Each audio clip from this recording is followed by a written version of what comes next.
Gracias porque tenemos estos espacios para adorar tu nombre, para glorificar, Señor, tu presencia en medio nuestro. Esta noche, Señor, queremos pedirte que tengas misericordia de cada una de estas peticiones de oración que son enviadas hasta este púlpito. Señor, conforme a tus riquezas en gloria, responde al necesitado.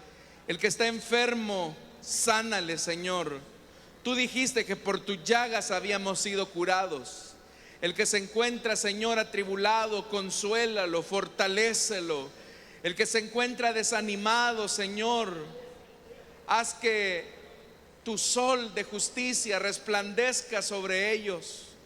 Aquellos que se encuentran, Señor amado, también pidiendo algún don, algún ministerio, Señor, concede tú conforme a tu riqueza, Señor, el llamamiento que buscan.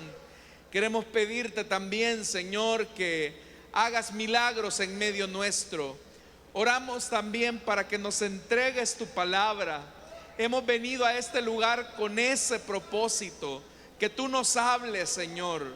Aquieta nuestros sentidos, prepara nuestro corazón. Te lo pedimos y te lo suplicamos en el nombre poderoso de Jesús. Amén y amén. Gloria al Señor, hermanos. Les invito a ponerse en pie. Vamos a abrir la Biblia en el Evangelio de Juan, capítulo número 2. Es el libro de la Biblia que estamos estudiando versículo a versículo los días martes. Y la semana pasada finalizamos el capítulo 1. Hoy nos corresponde iniciar el estudio del capítulo 2. Evangelio de Juan, capítulo número 2, versículo número 1. La palabra de Dios nos dice: al tercer día se celebró una boda en Caná de Galilea, y la madre de Jesús se encontraba allí. También habían sido invitados a la boda Jesús y sus discípulos. Cuando el vino se acabó, la madre de Jesús le dijo: ya no tienen vino. Mujer, ¿eso qué tiene que ver conmigo?, respondió Jesús. Todavía no ha llegado mi hora. Su madre dijo a los sirvientes: hagan lo que él les ordene. Había allí 6 tinajas de piedra, de las que usan los judíos en sus ceremonias de purificación. En cada una cabían unos 100 litros. Jesús dijo a los sirvientes: llenen de agua las tinajas. Y los sirvientes las llenaron hasta el borde. Ahora saquen un poco y llévenlo al encargado del banquete, les dijo Jesús. Así lo hicieron. El encargado del banquete probó el agua convertida en vino sin saber de dónde había salido, aunque sí lo sabían los sirvientes que habían sacado el agua. Entonces llamó aparte al novio y le dijo: todos sirven primero el mejor vino, y cuando los invitados ya han bebido mucho, entonces sirven el más barato. Pero tú has guardado el mejor vino hasta ahora. Esta, la primera de sus señales, la hizo Jesús en Caná de Galilea. Así reveló su gloria y sus discípulos creyeron en él. Después de esto, Jesús bajó a Capernaum con su madre, sus hermanos y sus discípulos, y se quedaron allí unos días. Amén. Tengan la bondad de sentarse, hermanos, por favor.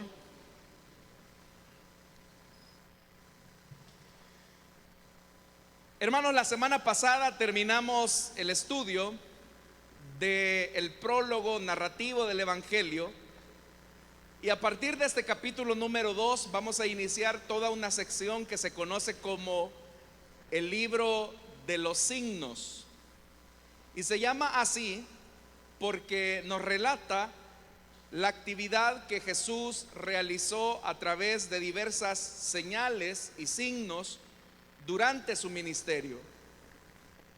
Es importante que nosotros notemos que muy intencionalmente el evangelista ha seleccionado 7 milagros.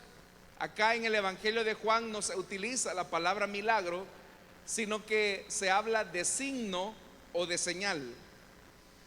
Entonces, hermanos, el que se esté hablando de un signo o de una señal nos está indicando que hay un elemento o un trasfondo más allá del signo, más allá del símbolo o de la acción milagrosa que se nos está relatando en cada uno de ellos. Por ejemplo, hermanos, cuando usted ve una señal de humo, ¿qué piensa que hay detrás de esa señal de humo, hermanos? Correcto, usted sabe que hay fuego. Entonces, igualmente en el Evangelio de Juan, los signos son como esa señal de humo. Pero uno no tiene que reparar tanto en el milagro en sí mismo, sino en lo que hay detrás de ese milagro.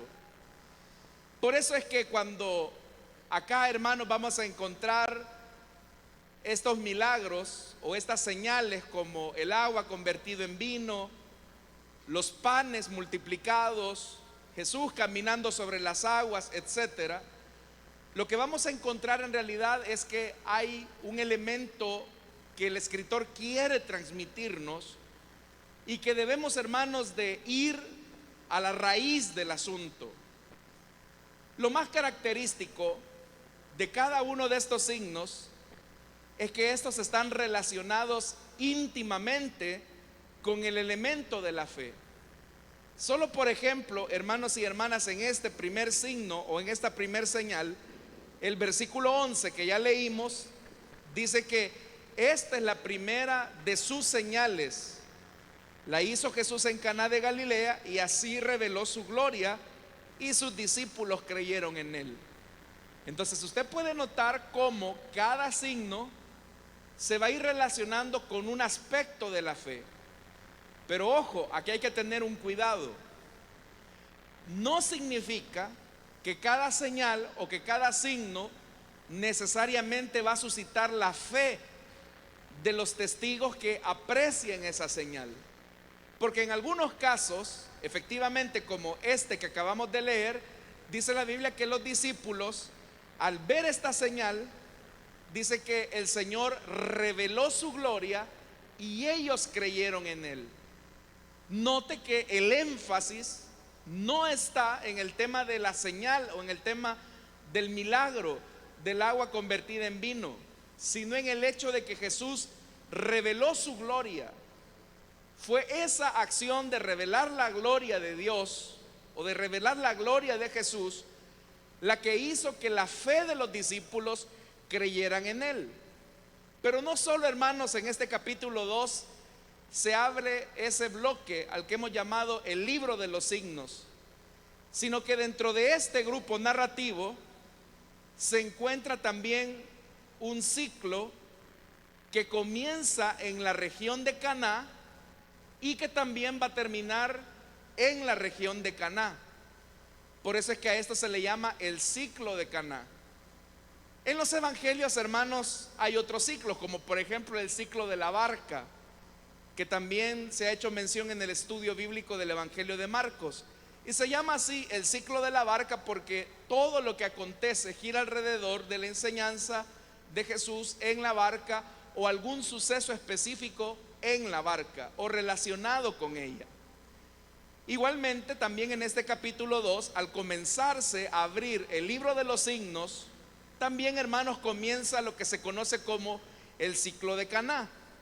Por ejemplo, se nos dice que al tercer día, en el verso 1, se celebró una boda. ¿A dónde? En Caná de Galilea. Pero ¿dónde termina este ciclo? Este ciclo va a terminar en el capítulo 4, si usted me acompaña, en el capítulo 4 de Juan, en el versículo 46. Y vea lo que dice: y volvió otra vez Jesús a Caná de Galilea, donde había convertido el agua en vino. Había allí un funcionario real cuyo hijo estaba enfermo en Capernaum. Verso 54. Esta fue la segunda señal milagrosa que Jesús hizo después de que volvió de Judea a Galilea. Entonces vea cómo del primer signo, que es convertir el agua en vino, ahora pasamos al segundo signo, pero que también cierra el ciclo de Caná con otra señal, con otro milagro. Otro elemento, hermanos, que también vamos a destacar y donde yo le pido que usted preste mucha atención a los detalles, que más que el milagro en sí mismo, hay un trasfondo bíblico, teológico más profundo, es la descripción de lo que se hace en los milagros. Por ejemplo, le voy a preguntar algo. ¿Quiénes estaban casando aquí en las bodas de Caná? No se nos dice quiénes eran. Escasamente se menciona al novio cuando, por ejemplo, dice la Biblia que el encargado del banquete se acercó al novio para decirle que todos sirven primero el mejor vino y cuando los invitados ya han bebido mucho, entonces sirven el más barato. Pero dice que eso se lo dijo al novio. Esa es la única mención que hay ahí acerca del novio. De la novia ni se dice nada. Pero hay otros elementos que son interesantes. Sí se dan detalles, como por ejemplo el hecho de que María no solo tiene acercamiento con Jesús, sino que también tiene acercamiento con los novios. Prueba de ello es que María está enterada de cuando el vino se acaba. También acá, hermanos, en este capítulo 2 se nos describen detalles de esa conversación.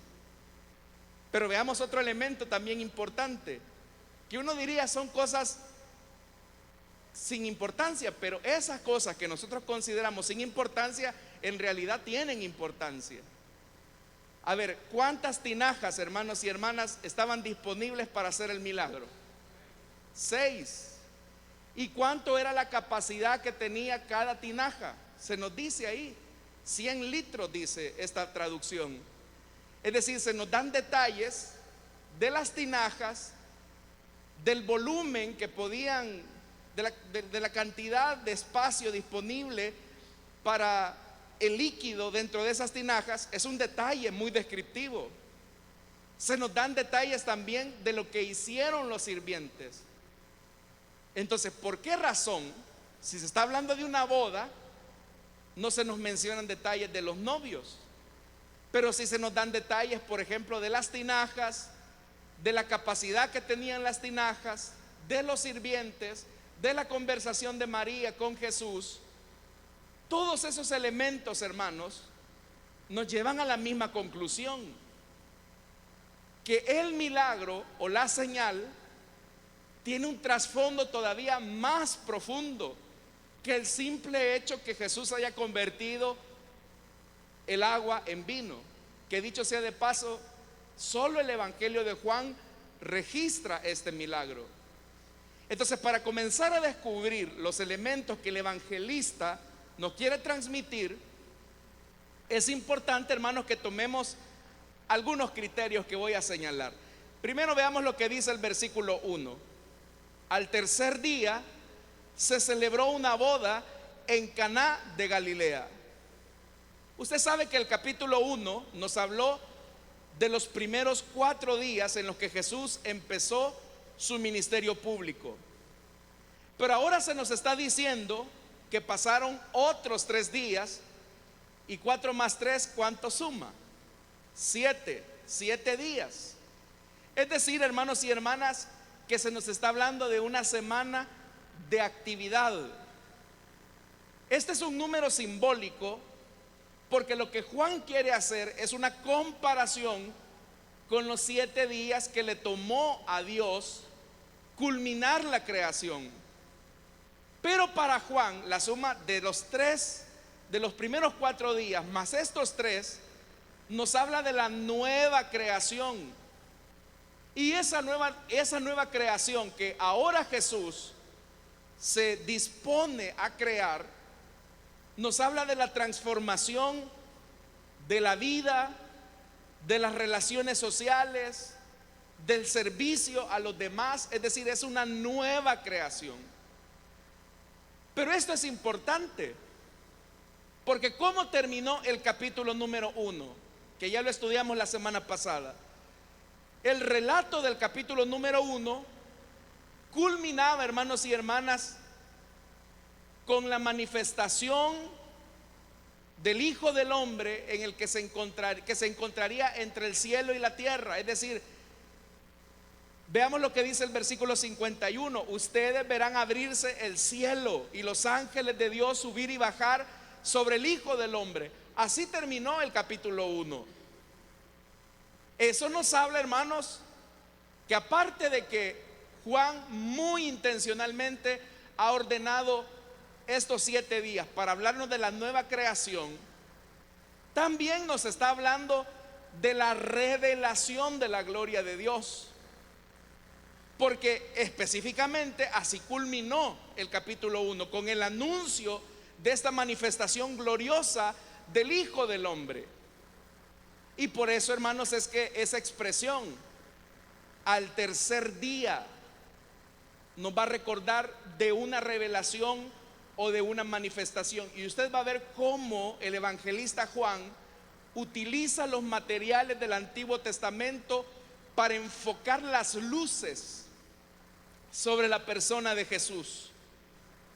Quiero que me acompañe, por favor, para que usted entienda esto, al libro de Éxodo. Vamos a Éxodo, capítulo 19. Vea esto que dice Éxodo capítulo 19. ¿Y qué relación hay entre la expresión al tercer día del Evangelio de Juan con el momento en que el Señor reveló su gloria en el monte Sinaí? Vea lo que dice el capítulo 19 de Éxodo, versículo 10. Vea esto: y el Señor dijo, ve y consagra al pueblo hoy y mañana. Diles que laven sus ropas y que se preparen ¿para qué día? Para el tercer día. Porque en ese mismo día yo, el Señor, descenderé sobre el monte Sinaí a la vista de todo el pueblo. Versículo 16. Vea lo que dice el verso 16. En la madrugada, ¿de qué dice? Del tercer día hubo truenos y relámpagos, y una densa nube se posó sobre el monte. Un toque muy fuerte de trompeta puso a temblar a todos los que estaban en el campamento. Entonces Moisés sacó del campamento al pueblo para que fuera a su encuentro con Dios. Pero ¿cuándo ocurrió eso, hermanos? Al tercer día. Fue al tercer día donde finalmente el Señor revelaría su gloria a su pueblo. Entonces Juan, hermanos y hermanas, está utilizando este mismo material para enfatizar que el primer milagro, la primera señal, la primera acción milagrosa de Jesús tiene que ver con la revelación de su gloria, y lo hace en el marco de una boda. ¿Por qué? ¿Por qué el primer milagro es una boda? Porque en las profecías, y aún, hermano, en el mismo discurso escatológico de Jesús en el Evangelio de Mateo, nos habla que la era mesiánica se va a inaugurar con una boda. Es decir, la época del Mesías está relacionado con una boda, con un matrimonio. Y por eso es que intencionalmente el Evangelio de Juan coloca la primera señal, el primer milagro, con una boda. Pero note esto: no se mencionan los nombres de los novios, pero sí se menciona al verdadero novio del pueblo de Dios, que es Jesús. Entonces veamos esto, hermanos, para que tengamos una claridad. Es importante que nos ubiquemos en el tiempo. Las bodas, hermanos, en el siglo I duraban una semana. si la mujer era virgen. La boda duraba una semana si la mujer era virgen. 2 o 3 días si la mujer era viuda. Pero a diferencia, hermanos, con nuestra época, ¿verdad?, donde se supone que los padres de la novia corren con todo el gasto de la boda, en el siglo I era diferente. Era el novio el que tenía que correr con todos los gastos de la boda y la celebración. Así era en esa época. Así que si tú, jovencita, te vas a casar, dile: hagamos la boda al modelo bíblico, diga. Bueno, la boda, hermanos, marcaba el final del periodo que se conoce como los esponsales. ¿Y qué eran los esponsales? Era ese compromiso formal que establecían 2 familias para que 2 jóvenes se casaran. Durante el periodo de los esponsales, la pareja, hermanos, legalmente eran esposos, pero no vivían juntos ni habían consumado la relación marital. Es decir, las familias decían: mi hijo se va a casar con la hija de esta familia, y ellos están comprometidos. Ellos legalmente ya estaban casados, pero no habían consumado el matrimonio. La consumación del matrimonio iba a llegar durante el periodo de la boda, en la celebración de la ceremonia nupcial. Entonces, como ya le dije, si la muchacha era virgen, la boda se realizaba en una semana y era el novio el que tenía que correr con todos los gastos de celebración. Pero cada noche el novio tenía la responsabilidad de proveerle comida y vino a todos sus invitados. Pero a media semana, el novio, y ahí usted va a entender esta frase, el novio enviaba a su mejor amigo o a sus mejores amigos para que fueran a la casa de la novia, y detrás de ellos venían, normalmente eran entre 5 a 10 vírgenes con lámparas de aceite. Y lo que llegaban a hacer las vírgenes primeramente era decir, anunciar: ahí viene el novio, viene por ti a recogerte. Y ellos anunciaban continuamente todas las noches a la novia que estuviera lista. ¿Lista para qué? Lista para consumar el matrimonio en la boda, que era una celebración, hermanos, pero que también incluía el tema de la intimidad sexual. Pero el novio le encargaba a su mejor amigo o a sus mejores amigos la custodia de la novia, porque la peregrinación se hacía en la noche. Entonces ellos iban acompañando al novio para ir a traer a la novia. Y eso ocurría, hermanos, más o menos a mediados de la semana. Es decir, ahí por el día martes, porque recuerde que el primer día de la semana es domingo, el martes iban las 10 muchachas adelante anunciándole: viene el novio, viene el novio. Y atrás de ese cortejo de las 10 vírgenes iba el mejor amigo o los amigos del novio, para, hermanos y hermanas, ir a la casa, tocar la puerta, sacar a la novia y llevársela junto a estas 10 vírgenes para que se encontrara con el novio. Ese era un privilegio muy especial que se daba en esa época. Pero todo celebraba cuando venía el mejor amigo del novio y se la entregaba al novio. Y entonces, hermanos, ahí empezaba la celebración, y la celebración era comer y tomar mucho vino. Y todo eso ocurría en la noche. Las celebraciones matrimoniales se realizaban en la noche.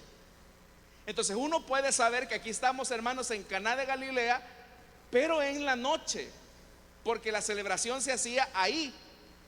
Pero dice el versículo 1 que en esa boda, dice que estaba la madre de Jesús. La madre de Jesús se encontraba allí, dice el verso 1. Pero también habían sido invitados a la boda Jesús y sus discípulos. La razón de por qué se menciona a la madre de Jesús, note que no se dice su nombre, no se dice que ahí estaba María, la madre de Jesús. No, no se dice el nombre de María, no se pronuncia. Y eso tiene una razón teológica, y es porque en realidad el centro de la historia no son los novios, no es María, no son los sirvientes, sino que es Jesús quien va a revelar su gloria. Entonces, dice que estaba ahí la madre de Jesús. Ese detalle es importante porque pareciera ser que la madre de Jesús tenía alguna cercanía con la familia del novio, probablemente con los papás del novio. Entonces por eso es que ella está de cerca en la organización de la boda. Pero dice el versículo 2 que también habían sido invitados a la boda Jesús y sus discípulos. Ese versículo 2 nos está hablando, hermanos y hermanas, en primer lugar de una característica, y es que se sigue profundizando el rompimiento de los discípulos que habían sido discípulos de Juan el Bautista para convertirse en discípulos de Jesús. De hecho, que en este versículo 2 es la primera vez que se menciona que estos hombres que acompañaban a Jesús eran sus discípulos. Pero ¿por qué le digo que se sigue profundizando el rompimiento con Juan el Bautista? Porque pensemos, hermanos, ¿cómo había sido la vida social de Juan el Bautista? Para comenzar, Juan el Bautista vivía en el desierto, es decir, que vivía en soledad, lejos de cualquier relación social. ¿Y qué era lo que comía Juan el Bautista? Comía, hermanos, langostas untadas con miel. Cuando yo le digo langosta, piense, hermanos, en saltamontes o esperanzas, más bien sería lo que nosotros más identificamos, o chapulines untados con miel. Eso era lo que Juan el Bautista comía. Pero ¿de qué nos habla esa vida de Juan? Nos habla de la austeridad. Nos habla, hermanos y hermanas, del ascetismo. Nos habla también de una dieta muy austera, muy básica. Pero ahora resulta ser que Jesús no vive en el desierto, sino que lo invitan a una boda y él va. Y en esa boda va a haber comida, va a haber vino. Entonces piense por un momento en esto. ¿Qué pudieron haber sentido los discípulos de Juan el Bautista, que estaban acostumbrados a vivir en el desierto, que estaban acostumbrados solo a comer chapulines untados con miel, cuando Jesús les dijo que iban a ir a una boda? No es muy difícil saberlo, porque la Biblia nos dice que en una ocasión los discípulos de Juan el Bautista se acercaron a Jesús y le preguntaron: ¿cómo es que nosotros y los fariseos ayunamos, pero no lo hacen así tus discípulos? Y usted sabe que Jesús les respondió: ¿acaso puede estar de luto los invitados del novio mientras él está con ellos?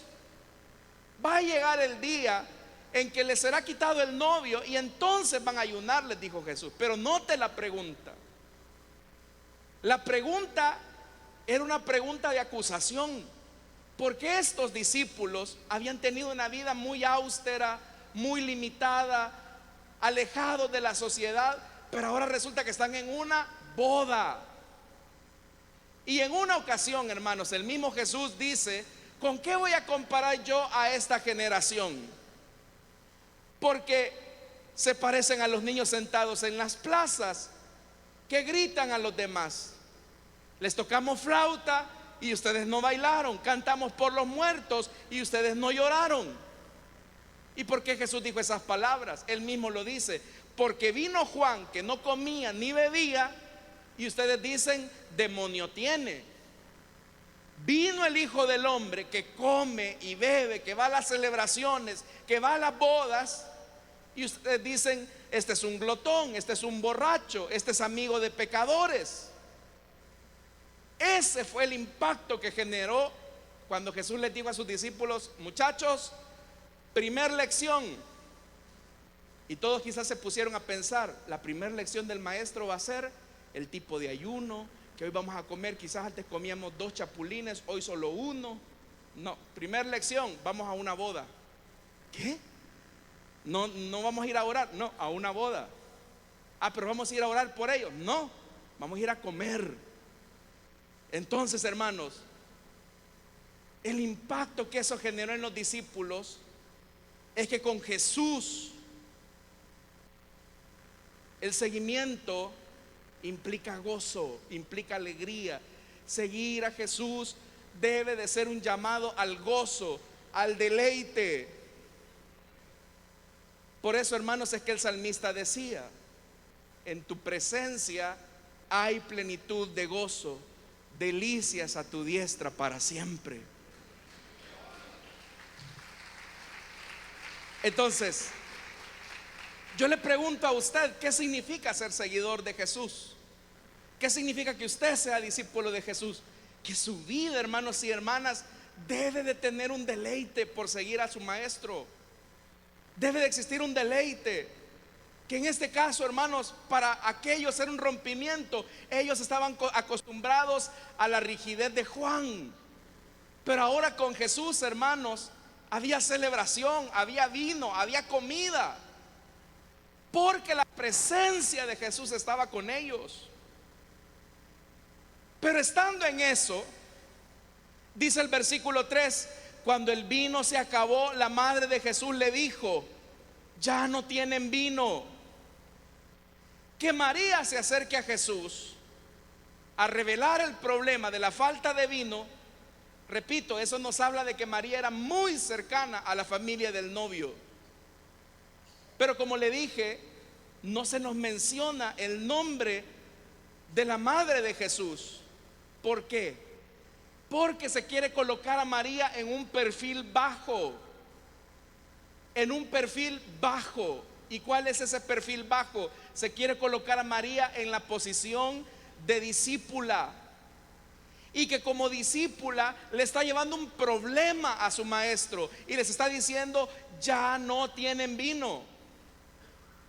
El vino, hermanos, no pertenecía a la dieta ordinaria de la gente. El vino se utilizaba como un símbolo de abundancia, de alegría, de gozo, de deleite. Sin vino, la fiesta se acababa. Que no hubiera vino o que el vino se hubiese acabado implicaba que la fiesta se iba a acabar antes de tiempo. Pero eso era terrible, porque eso implicaba que el honor del novio, el honor de la familia del novio, iba a quedar en descrédito.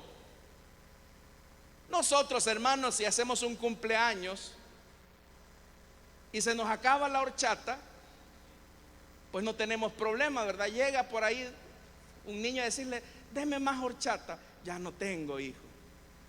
O en todo caso lo resuelve y va a comprar más bebida. Pero nadie, hermano, va a sentir vergüenza porque se le ha acabado la horchata o la soda. Pero en esta época, que el vino era símbolo de alegría, era símbolo de gozo, era símbolo de deleite, y que se acabara a media celebración, porque recuerde, esto está pasando a media semana y la boda duraba, hermanos, 8 días. 8 días usted tenía que darle de comer a sus invitados, a sus familiares, darle vino en los 8 días, cada noche, con la posibilidad de que cada noche llegaran nuevos invitados. ¿Cuántos se quieren casar ahora en estas condiciones? Imagínense que le va a dar de comer todas las noches. Bueno, así se celebraban acá.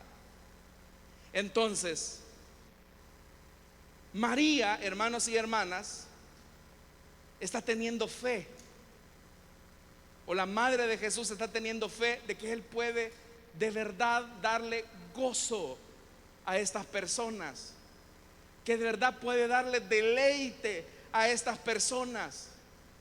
Pero vea la respuesta en el versículo 4: mujer, ¿eso qué tiene que ver conmigo?, respondió Jesús. Esa frase, hermanos, Vea que Jesús no dice madre, no dice mamá.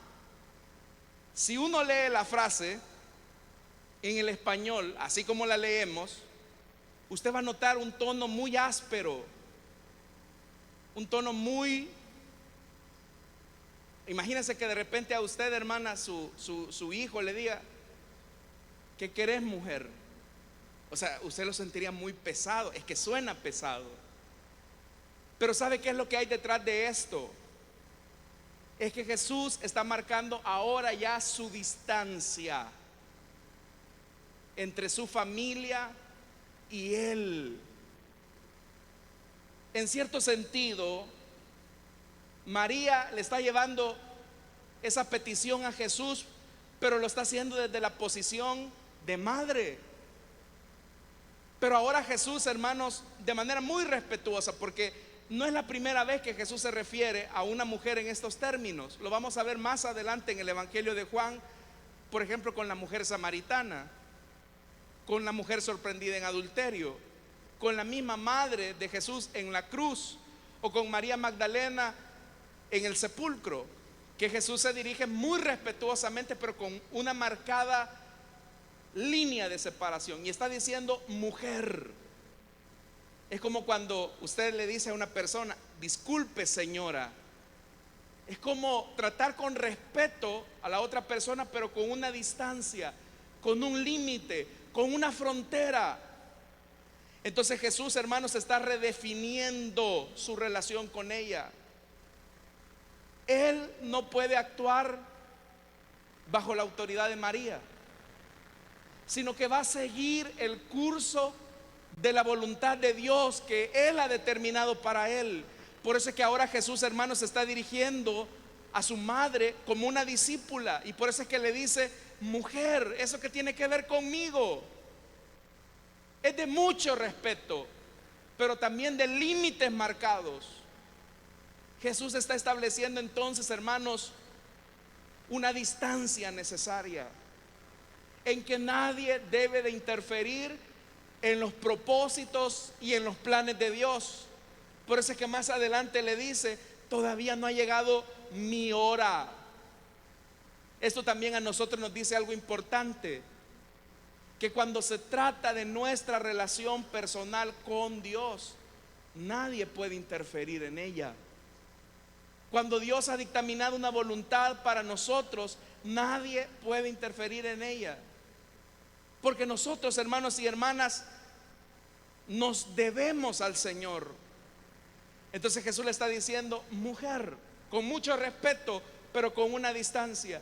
Sé que Dios te usó como instrumento para que yo viniera al mundo. Sé que mi Padre te usó, permitió que tú me tuvieras en tu vientre.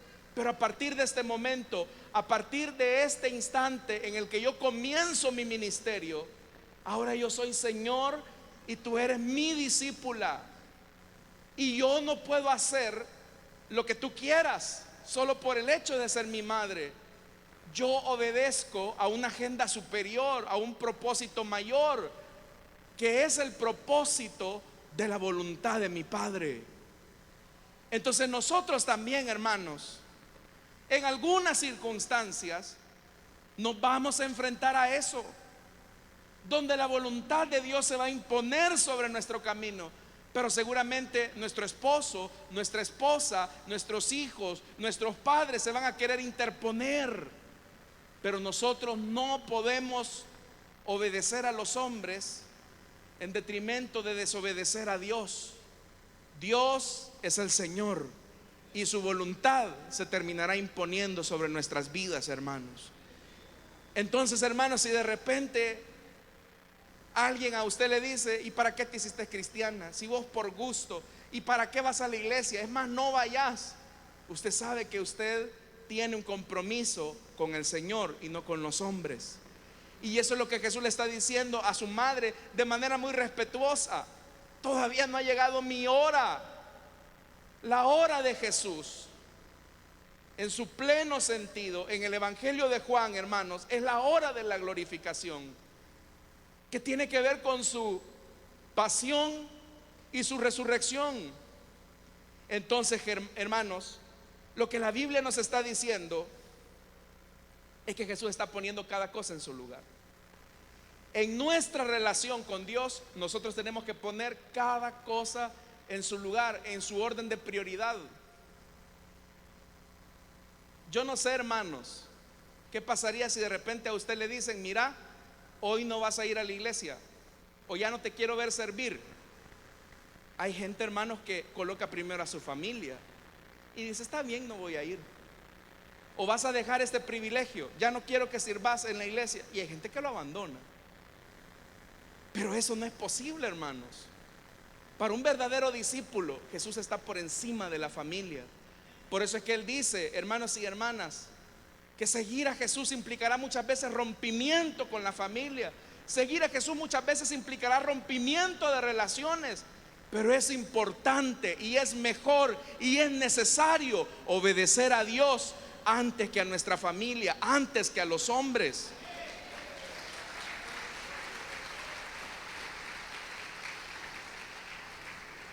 Dice, hermanos, versículo 5, pero a pesar, hermanos, de que María entiende, porque ella es discípula, vea lo que dice el verso 5. Su madre dijo a los sirvientes: hagan lo que Él les ordene. Hagan lo que Él les ordene. Hermanos, aunque usted no lo crea, nuevamente Juan está articulando de una manera muy genial algunos elementos del Antiguo Testamento, porque esta misma expresión, hagan lo que Él les ordene, fue lo mismo que Faraón les dijo a aquellos hombres que iban a Egipto en busca de comida. Y dice la Biblia que los egipcios comenzaron a pedirle comida a Faraón porque ya no había. Y el Faraón les dijo: vayan donde José y hagan lo que él les diga. Esa misma frase que se encuentra en Génesis capítulo 41, versículo 55, es la misma frase que aparece acá en el verso 5. Pero ¿qué estaba ocurriendo allá en Egipto con Faraón? Que la comida se había acabado. Pero Faraón entiende que Dios le ha dado una autoridad, una revelación a José.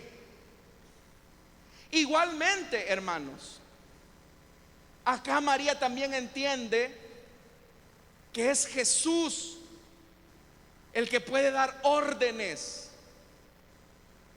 Es Jesús el que puede cambiar el destino de las cosas. Ahora, yo quiero que se ubique. Por eso yo le decía, más que ver el cambio del agua en vino, quiero que piense en esto, porque las palabras son un tanto extrañas si las leemos humanamente. Imagínese, hermano, quiero que se imagine esto, que usted está en una celebración, usted le está celebrando la boda a su hijo y usted me invita a mí. Pero cuando yo llego en calidad de invitado, yo comienzo a decirle: esos globos no están bien ahí, muévanlos para acá. Esa mesa no está bien colocada acá, pásenla para acá. Y no está bien que hagan la presentación aquí, mejor háganla de este lado. ¿Cómo se sentiría usted de que yo como invitado comience a ordenar su fiesta? Usted diría: ¿y este loco quién lo invitó, verdad? Y usted no me vuelve a invitar. Si a veces, hermanos y hermanas, con que nos digan: qué triste ese color de esa vejiga que pusieron, usted se enoja. Ya no digamos que le comiencen a ordenar su fiesta. Pero resulta ser que María le está diciendo a los sirvientes: hagan lo que Él les diga. Pero no solo hacer lo que Él les diga, sino que van a hacer cosas que no entienden. Porque ante la necesidad de vino, Jesús manda a llenar tinajas que eran destinadas para el rito de purificación. Eso era una locura.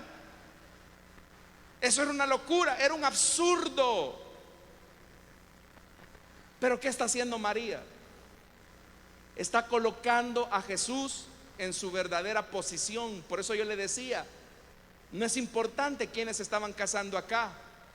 No es importante qué tanta cercanía tenía María con la familia del novio.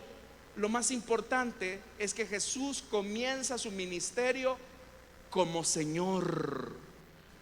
Y si Él es Señor, Él va a ordenar lo que se debe de hacer. No va a ser María, es el Señor. Y por eso es que María se coloca en un perfil bajo y ella dice: miren, yo me retiro, hagan lo que Él les diga. Solo eso les pido, hagan lo que Él les diga. Por absurdo que parezca, hagan lo que Él les diga.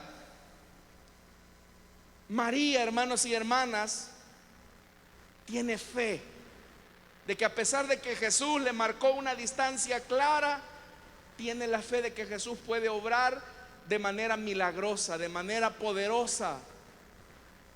Y esto no es primera vez que pasa, hermanos, porque usted recordará cuando la mujer sirofenicia se acerca a Jesús y que su hija estaba siendo atormentada por un espíritu inmundo.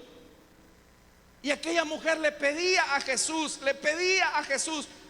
pero Jesús se hacía como de oídos sordos, la ignoraba. Hasta que llegó un momento, hermanos y hermanas, en que la mujer finalmente interrumpe con su fe a Jesús y le dice: por favor, Señor, esta es la situación de mi hija. Y Jesús tiene que decirle: mujer, el pan no se puede dar a los perrillos. Usted sabe que en realidad no dice así la escritura. Lo que dice es: el pan no se puede dar a los perros. ¿Cómo estaba tratando Jesús a aquella mujer? Como una perra. Eso es muy duro, hermano.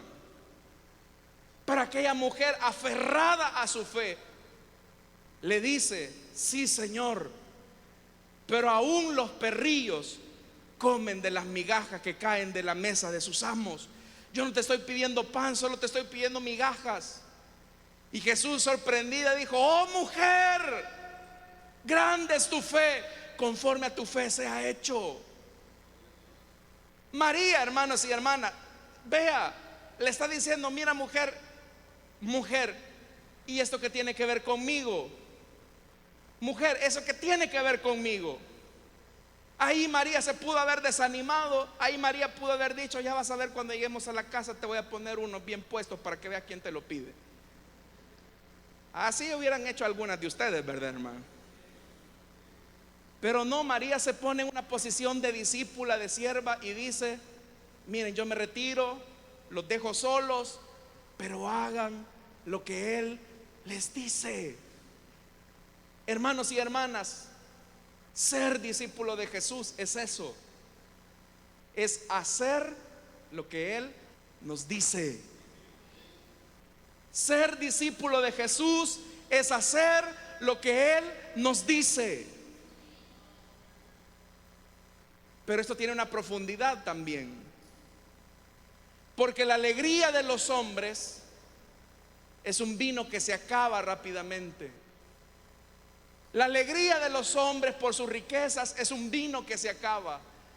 La alegría de los hombres es el vino de la fama que se acaba. La alegría de los hombres, hermanos, es el vino del reconocimiento por la profesión, el oficio, las empresas que se tienen.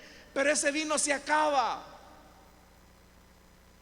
Pero el gozo de Dios, que es un vino que sobreabunda.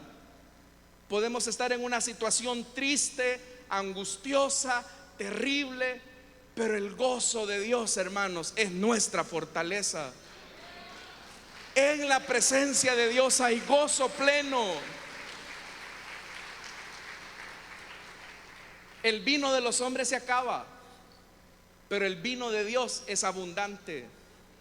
El vino de los hombres es una alegría temporal, pero el vino de Dios es un vino desbordante de gozo, de alegría, de plenitud. ¿Y qué se necesita entonces para saborear de ese vino? ¿Qué necesitamos para saborear de ese vino que abunda en gozo con su presencia? ¿Qué nos pide el Señor? Podríamos repetir las palabras de María: hagan lo que Él les pida. Si ustedes hacen lo que Él les pide, van a tener un vino rebosante que les va a traer gozo completo. En alguna ocasión, hermanos, Aquellos hombres le preguntaron a Jesús: ¿qué tenemos que hacer para realizar las obras de Dios? ¿Qué podemos hacer para realizar la voluntad de Dios? Entonces, ¿qué es lo que Dios te pide a ti? Porque aquí María está diciendo: hagan lo que Él les diga. ¿Y qué es lo que Dios te está pidiendo a ti? Para que tú tengas este vino abundante, sin límites. Jesús mismo lo dijo: esto es lo que Dios quiere que hagan. Esto es lo que Dios quiere que hagan: que crean en aquel que Él envió. Entonces, ¿qué es lo que Dios te está pidiendo para tener este gozo abundante en tu corazón? Que creas en Él. Que creas en Él. ¿Qué necesitas para saborear el deleite de estar en Jesús? Que creas en Él. Que pongas tu mirada en Él. Hermanos, si Jesús se iba de esa boda, no solo se acababa el vino, se acababa toda fuente de felicidad, toda fuente de gozo. Es que, hermanos y hermanas, nosotros podemos tener riquezas, podemos tener seguidores, podemos tener admiradores, podemos tener, hermanos, todo lo que un hombre considera como éxito, pero si Jesús no está con nosotros, estamos sumergidos en un abismo de desesperación y de tristeza. Solo Jesús es la fuente de gozo eterno, hermanos y hermanas. Solo en Jesús hay gozo y deleite. Solo en Jesús hay vino abundante. Y ese vino abundante está acá. Acá está ese vino abundante. ¿Por qué los cristianos en la pobreza tenemos gozo? ¿Por qué los cristianos en la enfermedad tenemos gozo? ¿Por qué los cristianos en la pobreza tenemos gozo? ¿Por qué los cristianos, hermanos, en la tribulación tenemos gozo? Porque la fuente de nuestro gozo no está en el vino de los hombres que se acaba, sino que la fuente de nuestro gozo está en el deleite de estar en su presencia, contemplando su gloria, la hermosura de su majestad.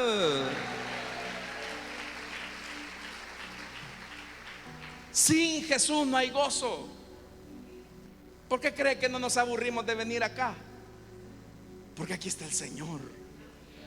Porque en su presencia hay plenitud de gozo. Y María sabía algo.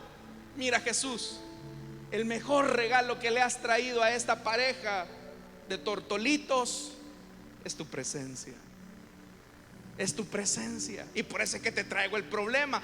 Aquel, como lo vamos a ver la otra semana, porque ya no nos alcanza el tiempo, ni cuenta se da, hermano. Pero Jesús le tiene que decir: mujer, todavía no llega mi hora. Entonces viene Jesús y se le queda viendo a su madre, que se aleja. Está bien, tú eres el Señor, yo me hago a un lado.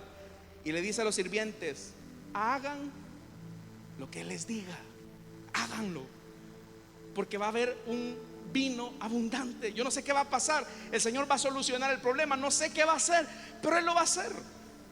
Esa es la confianza que tenemos nosotros, los hijos de Dios. Que puede ser que estemos viviendo limitaciones, escasez, enfermedad, pero descansamos plenamente en Él. Por eso es que dice aquel canto, ¿verdad? Estoy confiando en Él. Entonces, mientras el mundo se quita la vida porque no tiene dinero en su bolsa, los cristianos podemos tener pobreza, pero sabemos que Él es nuestro sustentador. Los cristianos podemos experimentar enfermedad, pero sabemos que Él es nuestro sanador. Los cristianos, hermanos, podemos experimentar angustia, pero sabemos que Él es nuestro consolador. Por eso, no se olvide, en la presencia de Dios hay plenitud de gozo. En la presencia de Jesús hay abundancia de vino, y de vino que no se acaba. Amén, hermanos. Gloria al Señor. Vamos a cerrar nuestros ojos. Y esta noche, hermanos, teniendo nuestros ojos cerrados y nuestro rostro inclinado, quiero hacer una invitación rápidamente para aquellas personas que se les acabó el vino de los hombres, se les acabó la alegría momentánea, las riquezas pasajeras, la banalidad de las cosas, pero que ahora tú quieres recibir el buen vino, el vino de mejor calidad, el que no se acaba, ese que viene de Jesús. ¿Y qué es lo que te pide Jesús? Haz fe en Él, cree en Él, confiesa a Jesús como tu Señor y tu Salvador. Así que yo quiero invitar rápidamente esta noche a aquellas personas que desean entregarle su vida a Cristo o que desean reconciliarse, para que se pongan en pie en el lugar donde están. Si ya se te acabó el vino de tu fuerza humana, aquí está Jesús para darte un vino abundante, un vino de gozo, que aún en medio de la circunstancia más difícil serás capaz de salir adelante. ¿Habrá alguien que quiera entregarle su vida a Cristo? ¿Qué es lo que pide el Señor? Que creas en Él nada más. ¿Hay alguien esta noche que desea entregarle su vida a Cristo o que desea reconciliarse? Póngase en pie. ¿Habrá alguien que desea entregarle su vida a Cristo o que desea reconciliarse? Póngase en pie. Si ya se te acabó tu alegría, tu felicidad, tú puedes tener gozo verdadero en Jesús. ¿Habrá alguien?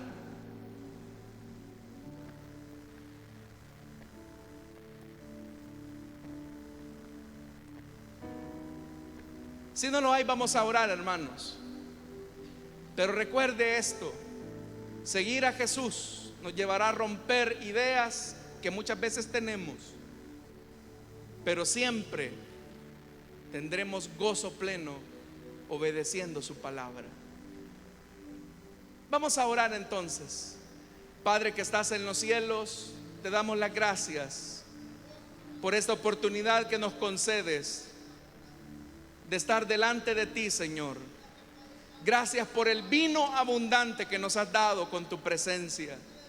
Gracias, Señor, porque tú suples todas nuestras necesidades.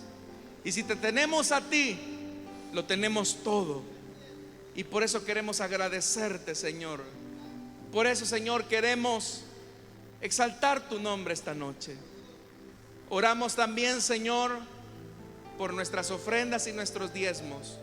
Y te pedimos, Señor, que tú bendigas a tu pueblo que se hace participante. En el nombre de Jesús, amén y amén.